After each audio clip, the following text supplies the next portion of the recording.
Moon Druids are one of the most beloved subclasses in 2014, and now they've gotten better in every way. Today, I'll dive into the math and compare old versus new Moon Druid durability and damage output. Also, I want to talk about the serious issues I have with it. And I want to say, just because something is mechanically good doesn't mean that it's fun or satisfying to play. So that's what we've got scheduled for today. Let's take a look at the changes. In 2014, Wild Shape would assume the AC of the beast, which are usually quite low. But you add the beast's HP as an additional pool of HP on top of your own. Now, although this does give a lot of extra HP, the downside is that you would transform back to your Druid self once that HP pool reaches 0.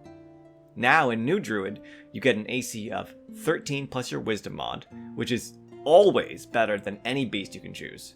And to boost your durability, you gain temp HP equal to your Druid level times 3. The fantastic part is that you don't turn back into that frail tree hugger once your temp HP runs out. That means you can last way longer shapeshifting than you could before. Now, in the old and new Druid, you can replenish that extra HP by consuming another wild shape use. And although the new way won't give you quite as much, you have a lot more uses of wild shape now. Let's take a quick look at the comparison of the HP gained in wild shape between the old and the new Druid. We can see that 2014 starts off with way more HP at low levels. But then as you gain levels, it evens out to where the new Moon Druid gains around half the HP. Now this is ignoring that 2014 could shapeshift into an elemental at level 10, and in that case you gain way more HP, but you also use 2 uses of your wild shape. But judging by this chart, you would think that 2014 would be way more durable, but actually no. Now to identify why that is, there's one more piece of the puzzle we're missing, and that is new Druids at level 5 gain a feature called Wild Resurgence. It says, once on each of your turns, if you have no uses of Wild Shape left, you can give yourself 1 use by expending a spell slot. No action required. Now, since there's no action required, you can still bonus action to Wild Shape and just use up 1 spell slot instead. They did also change up the number of uses of Wild Shape a little bit. They start out with 2 Wild Shapes and work all the way up to 4 Wild Shapes per day. And instead of regaining all per short rest, they regain 1 every short rest.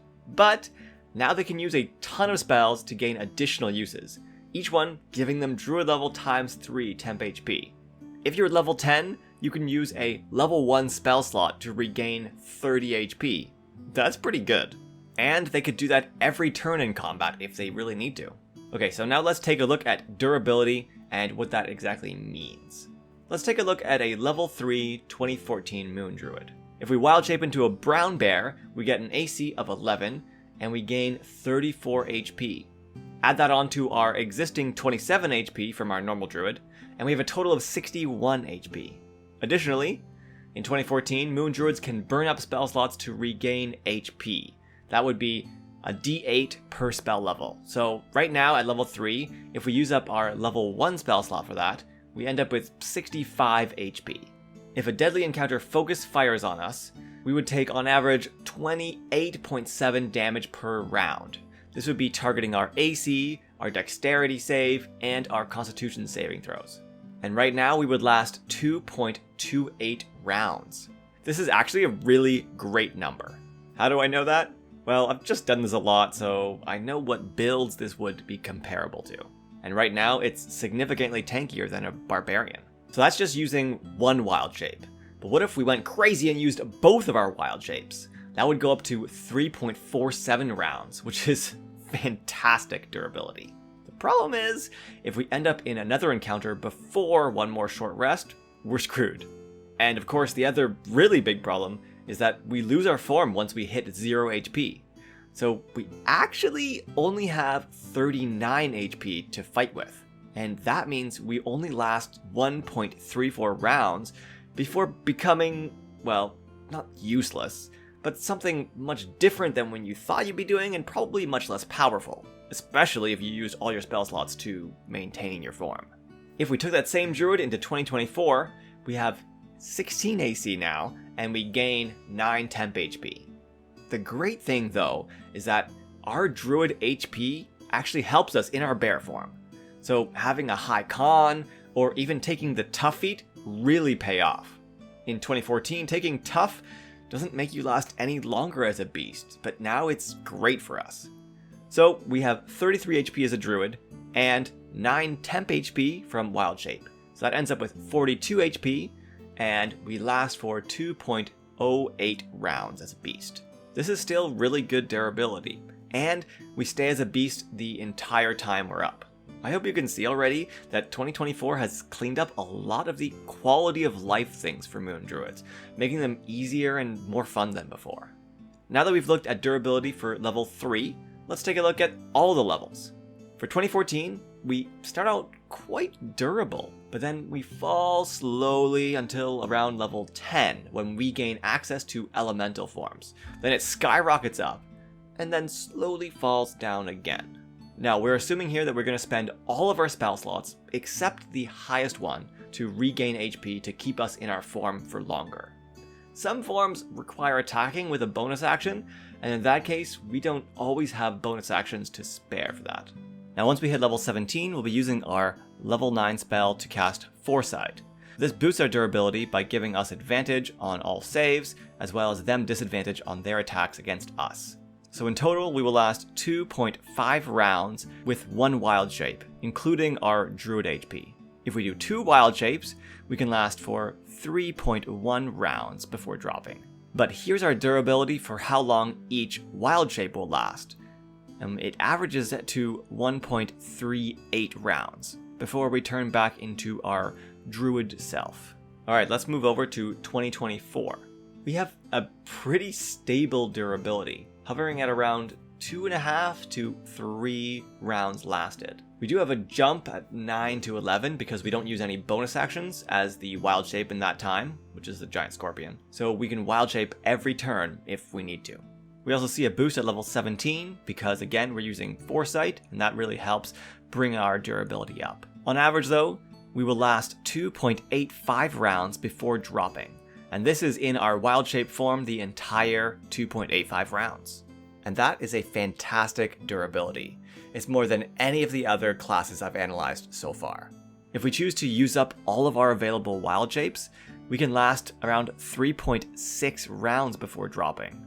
So, not only do we last longer in 2024 in total, we also last way longer in our beast form.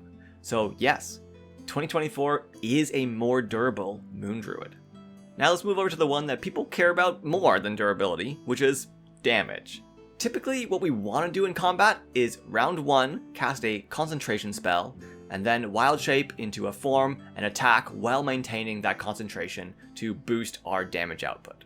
The thing is, in 2014, there aren't a lot of great options to complement the Moon Druid playstyle. It's difficult to find one that really works well, except for summoning spells. And Call Lightning, actually. The conjure spells have been known to be problematic, so instead I'll use the Tasha summon spells. I'll assume they last for 3/4 of the combat because of their low HP, or we lose concentration. Now here are the wild shapes forms that I'll use, as well as the spells that I'll be casting. Now in 2014 and 2024, we inherit that beast's attack bonus. Beasts typically have a lower than average attack bonus, some of them much lower. And also it's a lot more difficult to get boosts to that through magic items. So keep that in mind. Lower level forms are going to become less and less useful because that attack bonus and also their damage don't scale with your level. We can see here the damage we get from our concentration spell and the damage we get from attacking in our beast form. For a significant amount of levels, our summon spell is doing more damage than our beast form attacks. So if you're not concentrating on a spell or you're concentrating on a non-damage spell, your output's going to be really low. I mean, 16 damage per round at level 14 is kind of abysmal. But totaling it all up, this is what our DPR looks like throughout our levels. Now, I like to take these damage numbers and turn them into what I call combat space, essentially to give better ideas on if that damage is good or not. So I take that damage per round and I apply it to a deadly encounter over 4 rounds and see how much of that HP pool that damage has taken out as a percentage. So if you've taken out 50% of the encounter by yourself over 4 rounds, then you do 50% combat space, which is obviously very good. So we can see at levels 2, 3, and 4, our Moon Druid is doing a lot of damage. Holy smokes. And this is definitely where Moon Druids peak. As we continue, the damage does go down, but it's strongly relying on our concentration spell. To summarize our career, we end up at 42% combat space. That's actually pretty good damage. Moving over to 2014, let's take a look at what we do here. These are the forms we're taking, as well as the spells we're casting. We see that our beast attack damage is pretty similar to what it was in 2014. The beasts got some buffs in certain areas, but their damage output is almost exactly the same. The thing that does change, druids now have a feature called Elemental Fury, and this gives us additional damage once per turn when we land an attack. It starts at 1d8 and eventually scales to 2d8. Moon druids also get an additional boost to their attacks with Lunar Form, and so this gives an extra 2d10 damage when you hit once per turn. Between the two of them, they make the beast's attack a lot more potent than it ever was in 2014. On top of that, we have a lot better options for spells. Take a look at this list. It's not just summon Fae every time. We of course do have the summon spells, but we have Conjure Animals, which is now basically like a ranged Spirit Guardians that you could toss around the field. We have Conjure Woodland Beings, which is a localized Spirit Guardians and lets you disengage as a bonus action. We also have things that boost each of our attacks, like Fount of Moonlight, and Conjure Minor Elementals. Now, Conjure Minor Elementals has a terrible reputation, for a good reason. But, actually on Moon Druids, I don't think it's broken. Anyway, I'll talk about that in a second. But the point is, there's a lot more spells that you can do that complement Moon Druid style play, that make your attacks feel impactful, that make you being in the front line feel impactful and important. Moon Druids also at level 10 get Moonlight Step. This lets you teleport as a bonus action, and you have advantage on the next attack roll you make before the end of the turn. You can do it Wisdom modifier times per long rest, but you can do it additional times if you want to spend spell slots to do it. I really like Moonlight Step. It felt like Moon Druids lacked some movement options that other classes got, and having this makes them feel more magical as well as more unique. You can do more than just what somebody polymorphed into that same animal can do. I do also want to say, there are a decent number of animals that get charge bonuses. So when you charge, you can knock them prone and then get additional attacks, or something like that. Such as like the Triceratops, the elephant, and the mammoth. Combining Moonlight Step with those can be really fantastic. You can charge in, smack them, and then teleport out and charge in again, this time with advantage. So it really does combo well with the available beasts. Anyway, this is what our damage per round and our combat space look like. It is more than it was in 2014, but not that much more. The thing I like about it though is that the damage is a lot more spread out. It's not dependent on just one spell to do all the damage. Now, I did mention Conjure Minor Elementals, and the reason I don't think it's a huge problem with Moon Druids is they just don't get a ton of attacks. Take a look here. This is if we use Conjure Minor Elementals starting at spell level 6. We can see that we do deal significantly more damage. But remember, this is a concentration spell, so we can potentially lose it, and it's using our highest level spell. And we only have these high level spells once per day.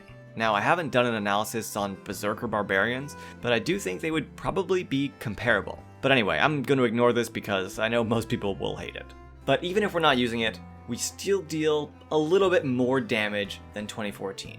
So durability is better, damage is better, quality of life is much better, the selection of spells is much better. So without a doubt, Moon Druid 2024 is a significant upgrade. Now, having said all this, I have some annoyances with Moon Druid. Maybe I'm the only one, but hear me out.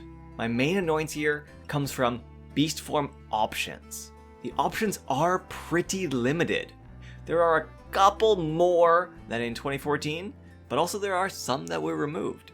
Once you get to higher levels, you only have 1 or 2 options at that CR. Sure, maybe you can drop down a CR and have a couple of other options, but beast attack bonuses are already a little lower than average, so going down 1 CR would make that even worse. It feels like you're pigeonholed into just having one form that you always transform into. And I hate to say it, but that one form probably isn't what moon druids want to turn into. Alright, I'm a druid, eh? So I'm gonna shapeshift into something terrifying and charge the boss. I gotcha. You turn into a big, fat hippo and lumber up to the dragon. I was thinking something more ferocious? Right, you turn into a ferocious elephant. Maybe like a predator? Okay. A giant crocodile? Sure. Good enough, I guess. I mean, mentally, I know that elephants and hippos are dangerous. Statistically, they cause about twice as many deaths as lions per year. But I would bet that a hippo just isn't what excites the average moon druid player. I think they want a fierce predator look and feel. Also, these forms are just ginormous, and they might not really fit with each scenario. So if you're in a tight space, sorry, but you gotta transform into something way lower of a level than you normally would.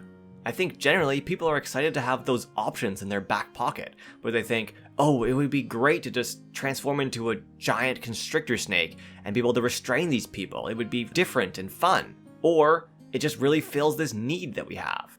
It's the options that make it fun, not the numbers. Of course, those options do need to be backed by numbers.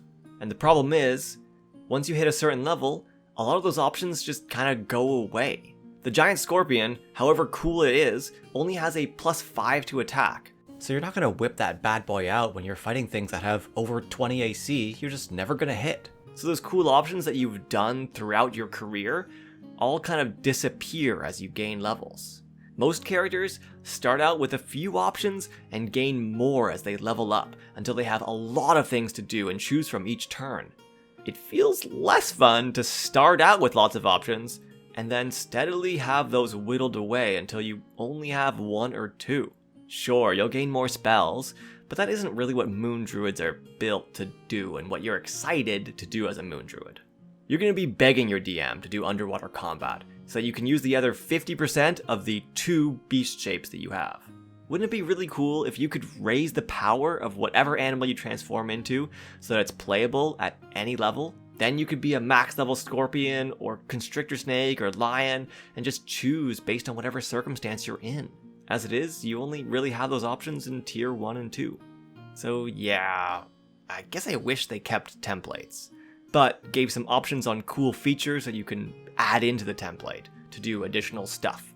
So all of this to say, 2024 Moon Druid is better. It's better on pretty much all accounts. But as I was building it all out, I couldn't help but feel more and more disappointed in it. Anyway, let me know what you think. I hope you can change my mind because I would love to love it. But thanks for listening, and I'll see you next time.